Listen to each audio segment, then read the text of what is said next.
हम शानदार चौक में मौजूद हैं और हमारे साथ अली हैदर जूलर टूर्स के ओनर राजा रमज़ान मौजूद हैं, जो कि ईद के मौके में आप सबको बहुत ही शानदार टूर करवा रहे हैं। तो आए इनसे बात करते हैं, उन्होंने क्या कोई ऑफर लगाई है कि नहीं।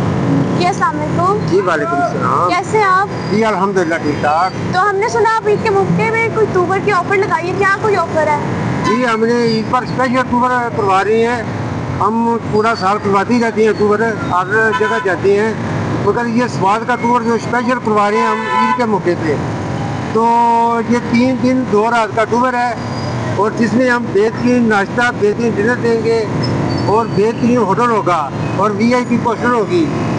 तो ये सिर्फ क्या फैमिली के लिए या बाकी सबके लिए भी है? कपल, फ्रेंड्स, ग्रुप, किस किस के लिए है? जी ये फीमेल, मेल, कपल फैमिलियाँ हमारे साथ जाती हैं और जा सकती हैं। जिस किसी ने बुक करवाना है, ये ईद के दूसरे दिन रात को जाना है तो बुकिंग करवा लें।